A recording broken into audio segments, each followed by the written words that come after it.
అప్పుల బాధలు వెంటాడుతున్నాయా? అయితే 6 JVR వారి జాతిరత్నాలు ధరించండి.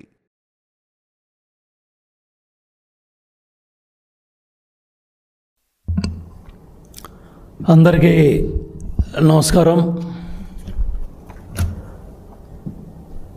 పులివెందుల శాసనసభ్యులు వైఎస్ జగన్మోహన్ రెడ్డి పిచ్చి ప్రేలాపనలన్నీ కూడా నిన్న మొన్న చూసాం. అమరావతికి భూములు ఇచ్చిన రైతులకి భూములు మళ్ళీ వెనక్కి ఇచ్చేస్తాం, మావుగినని పిచ్చివాళ్ళ ప్రేలాపనలన్నీ కూడా మాట్లాడటం జరిగింది. 5 సంవత్సరాలు బటన్ నొక్కటానికి పరదాల మధ్య పరిపాలన చేసి తాడేపల్లి ప్యాలెస్కి పరిమితమైన జగన్మోహన్ రెడ్డి గత 2 సంవత్సరాలుగా శాసనసభకు రాకుండా, సభలో చర్చించడానికి కూడా ధైర్యం లేని వ్యక్తి, సభకు రావటానికి కూడా భయపడే వ్యక్తి ప్రతి 15 రోజులకు ఒక ప్రెస్ మీటు, వారానికి 2 సార్లు తాడేపల్లి ప్యాలెస్ పర్యటన, బెంగళూరు ప్యాలెస్లో రాజకీయ కుట్రలు కుతంత్రాలు ఇవన్నీ చేసుకుంటూ అభివృద్ధి పదంలో వెళ్తూ ఉన్న అమరావతి పనుల మీద నిన్న విషం జిమ్ముతూ ఉన్నాడు. ఇవాళ ఒక ప్రపంచ స్థాయి రాజధాని నిర్మాణం జరుగుతూ ఉంది. గతంలో మనం నిర్మాణం చేసుకున్న సెక్రటేరియట్ కావచ్చు, అసెంబ్లీ భవనాల్లో 5 ఏళ్ళు నువ్వు చంద్రబాబు నాయుడు గారు కట్టిన భవనాల్లో పరిపాలన చేసావు తప్ప ఎక్కడా కూడా ఒక తట్టం మట్టెత్తలేదు, రాష్ట్రంలో ఒక ఇటుక పెట్టల. ఇవాళ రాష్ట్రం విడవడిన తర్వాత కేంద్ర ప్రభుత్వం రాష్ట్ర ప్రభుత్వం కలిసి ఒక ప్రపంచ స్థాయి రాజధాని నిర్మాణం జరుగుతూ ఉంటే చక్కటి ఐకానిక్ బిల్డింగులు కానీ భవనాలు కానీ, అక్కడ సీడ్ యాక్సెస్ రోడ్స్ కానీ, జరుగుతూ ఉన్న రిజర్వాయర్ నిర్మాణం కానీ, అసెంబ్లీ కావచ్చు, హైకోర్టు భవనాలు కావచ్చు, జ్యుడిషియల్ కాంప్లెక్స్లు కావచ్చు, సెక్రటేరియట్ HOD బిల్డింగ్లు కావచ్చు, దేశీయంగా రాష్ట్ర వ్యాప్తంగా ఉన్న సంస్థలన్నీ కూడా కలిసి సుమారు 30,000 మంది కార్మికులు, ఇంజనీర్లు, వివిధ సంస్థలు చాలా పెద్ద ఎత్తున ఆధునిక యంత్రాలతో ఎండనక వాననక రాత్రనక పనులు జరుగుతూ ఉంటే చూసి ఓరవలేక, చూడలేక, ఏడవలేక, తట్టుకోలేక ఏంది జగన్మోహన్ రెడ్డి ఈ పిచ్చి ప్రేలాపనలో, పిచ్చి పరాకాష్ఠకి వెళ్ళింది. అర్థం చేసుకోండి, ప్రజలు అన్నీ తెలుసుకుంటా ఉన్నారు. ఇక్కడ చిన్న ఉదాహరణ చూపిస్తూ ఉన్నా. ఇవన్నీ కూడా ఏదైతే సీడ్ యాక్సిస్ రోడ్లు కావచ్చు, అక్కడ జరుగుతూ ఉన్న రోడ్ల నిర్మాణాలు కావచ్చు, భవన నిర్మాణాల్లో అక్కడ ఎవరైతే భూములు ఇవ్వకుండా అడ్డం పడ్డారో ఆ కొద్దిమంది వ్యక్తుల్ని నువ్వు తాడేపల్లి ప్యాలెస్లో కూర్చోబెట్టి నీవు చేసిన ప్రసంగం కానీ, 5 ఏళ్ళు ముఖ్యమంత్రిగా చేసి సీడ్ యాక్సెస్ రోడ్డు గురించి నీకున్న అవగాహన ఏంటో చూసి ప్రజలంతా కూడా ముక్కునేలేసుకుంటా ఉన్నారు.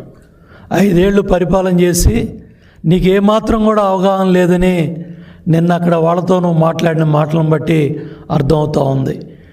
అదేవిధంగా ఎవరైతే ఇక్కడ ఈ భూములు ఇవ్వకుండా కోర్టు కేసులకు ఎక్కి గత 5 ఏళ్ళు హైకోర్టుకి వెళ్ళి రకరకాల యాగీలు చేసి మీ మాజీ శాసనసభ్యులను అడ్డం పెట్టుకొని జరిగిన విషయాలన్నీ కూడా అందరికీ తెలుసు. ఇవాళ నీ దగ్గరికి వచ్చిన రైతే నిన్న మళ్ళీ CRDA అధికారుల దగ్గరికి వచ్చి నీ కుట్రలో కుతంత్రాలు అర్థం చేసుకొని ఆ భూములు ఇవ్వటానికి కూడా రైతులు ముందుకు వస్తూ ఉన్నారు. అర్థం చేసుకో జగన్మోహన్ రెడ్డి, ఇవాళ నీ పన్నాగాలు కానీ, నీ కుట్రలు కానీ, కుతంత్రాలు కానీ ప్రజలు అర్థం చేసుకుంటూ ఉన్నారు. నీ మైండ్ సెట్ మారాలి. ఎందుకంటే ఇంకా పాత విధానంలోనే మళ్ళీ అబద్ధాలు చెప్దాం, మళ్ళీ అసత్యాలు చెప్దాం, మళ్ళీ అబద్ధాలు ప్రచారం చేద్దాం, మళ్ళీ అసత్యాలు ప్రచారం చేద్దాం, మరి 15 రోజులకు ఒక ప్రెస్ మీట్ పెట్టి అబద్ధాలు అసత్యాలు వండి వార్చి అవన్నీ తీసుకెళ్ళి నీ సాక్షి పత్రికలో, నీ సాక్షి ఛానల్లో ఈ కంటెంట్ అంతా తీసుకెళ్ళి నీ ఫేక్ సోషల్ మీడియా గ్రూపుల్లో తిప్పుకుంటూ ఒక పైచాచిక ఆనందాన్ని జగన్మోహన్ రెడ్డి పొందుతూ ఉన్నాడు. ఎందుకంటే ఆ రోజుల్లో మేము మొట్టమొదటిసారి శాసనసభ్యుడు అయినప్పుడు ఆ రోజు వాజ్పేయి గారు కానీ చంద్రబాబు నాయుడు గారి చేతుల మీదుగా ఆ రోజు 1998 నవంబర్ 22 హైటెక్ సిటీ ప్రారంభోత్సవం చేస్తూ ఉంటే మేమందరం గర్వపడ్డాం. ఆ కొండల్లో, ఆ గుట్టల్లో ఆ నిర్మాణం జరుగుతూ ఉంటే ఆ రోజు ఎన్ని మాటలు అన్నారు. ఆ రోజు ఓఆర్ఆర్ కావచ్చు, అక్కడ రోడ్లు వైండింగ్ కావచ్చు, శంషాబాద్ ఎయిర్పోర్ట్ భూములు కావచ్చు, అక్కడ జరుగుతూ ఉన్న నిర్మాణాలన్నిటి మీద మీ పార్టీలకు సంబంధించిన నాయకులు, మీ తండ్రి ఎన్నో మాటలు ఎంతో అసభ్యంగా, ఎంత అడ్డగోలుగా మాట్లాడినప్పటికి కూడా చంద్రబాబు నాయుడు గారు ఆయన పని ఆయన చేసుకెళ్ళటం. విజన్ 2020 ఇవాళ 2026 ఆ రోజు నానా కోతలు కూశారు మీరు. విజన్ 2020 డాక్యుమెంట్ ఇస్తే నానా కోతలు కూసిన మీరు ఇవాళ 2026లో హైదరాబాదులో ఏదైతే ఫైనాన్షియల్ డిస్ట్రిక్ట్లో ఏదైతే ఆ శంషాబాద్ ఎయిర్పోర్ట్ కావచ్చు, ఓఆర్ఆర్ రోడ్డు కావచ్చు, అక్కడ జరుగుతూ ఉన్న నిర్మాణాలు కావచ్చు, బిజినెస్ స్కూల్ కావచ్చు, ఇవాళ ఎకరం అక్కడ పలుకుతూ ఉన్న 100 కోట్లు కావచ్చు, ఇవన్నీ కూడా పక్క రాష్ట్రం అభివృద్ధి చెందుతూ ఉంటే తెలుగువాడు ప్రతివాడు కూడా గర్వపడుతూ ఉన్నాడు. మనం కూడా ఆ విధంగా అభివృద్ధి చెందాలి, మన భూములు విలువ కూడా ఆ విధంగా పెరగాలని ఒక రైతు కానీ ప్రతి పౌరుడు కానీ ఇవాళ నువ్వేమన్నావు, ఏం కారుకోతలు కూసావు? భోగాపురం ఎయిర్పోర్ట్ ఎర్రబస్సు వస్తుందా అన్నావు. బుద్ధి జ్ఞానం లేకుండా ఆ రోజు రైతులను రెచ్చగొట్టి మీ భూములు మీకు ఇస్తాం, మీ భూములు మీరు తీసుకోండి, మళ్ళీ నేను అధికారంలోకి వస్తున్నామని కారు కోతలు కూసావు. ఇవాళ ఎర్రబస్సు రాదన్న భోగాపురానికి బోయింగ్ విమానం దిగుతూ ఉంది.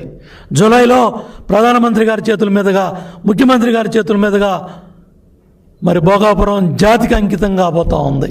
ఏం సమాధానం చెప్తావు? ఏం మాట్లాడతావు?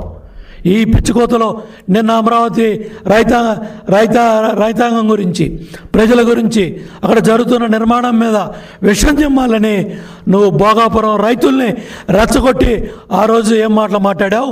ఇవాళ భోగాపురం ఎయిర్పోర్ట్ చుట్టుపక్కల కావచ్చు, ఆ ప్రాంతంలో భూముల విలువ కావచ్చు, ఆ ప్రాంతంలో రేపు రాబోతూ ఉన్న సౌకర్యాలు కావచ్చు, రేపు ఆ ప్రాంతంలో రాబోతున్న పరిశ్రమలు కావచ్చు, రేపు ఆ రోజు ఆ ప్రాంతంలో రాబోతున్న పరిశ్రమలు కావచ్చు, ఇంత పెద్ద ఎత్తున అక్కడ అభివృద్ధి జరుగుతూ ఉంటే అందరం కూడా గర్వపడతా ఉంటే ఉత్తరాంధ్రలో ఒక అంతర్జాతీయ విమానాశ్రయం చాలా పెద్ద ఎత్తున ఆ 3 జిల్లాల ముఖ చిత్రమే మారబోతూ ఉంది. ఇవాళ నువ్వు మళ్ళీ అదేవిధంగా ఇక్కడ అమరావతిలో వేలాది మంది పిల్లలు చదువుకుంటూ ఉన్నారు.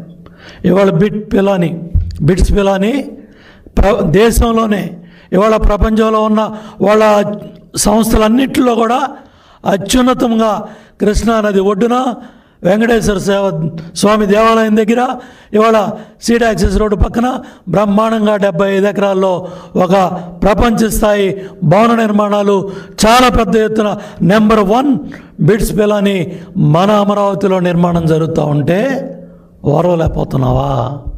తట్టుకోలేకపోతున్నావా?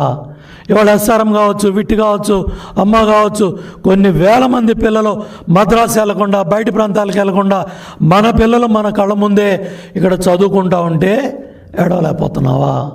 చూడలేకపోతున్నావా? క్వాంటమ్ వ్యాలీగా ఇవాళ దేశంలో, ప్రపంచంలోనే ఇవాళ అమరావతిగా గుర్తింపు వచ్చే విధంగా అక్కడ నిర్మాణాలు జరుగుతూ ఉన్నాయి. క్వాంటమ్ కంప్యూటర్ గురించి అక్కడ పెద్ద ఎత్తున కార్యక్రమాలు జరుగుతూ ఉంటే తట్టుకోలేకపోతున్నావా? డేటా సెంటర్లు వస్తుంటే తట్టుకోలేవు. విశాఖపట్నం స్టీల్ ఫ్యాక్టరీ బాగుపడి ముందుకెళ్తూ ఉంటే తట్టుకోలేవు. విశాఖపట్నం రైల్వే జోన్ వస్తే దాన్ని ఆహ్వానిస్తా కూడా నువ్వు మాట్లాడలేవు, దాన్ని మాట్లాడలేవు. అట్లాగే స్టీల్ ఫ్యాక్టరీ మీ మొఖాలు వస్తాయా అన్నావు. ఇవాళ అనకాపల్లిలో మెట్టలు వస్తే దాని గురించి మాట్లాడావు. మా మొఖాలు చూసి వస్తాయా అన్నావు. కాబట్టి జగన్మోహన్ రెడ్డి అర్థం చేసుకో, మైండ్ సెట్ మార్చుకో.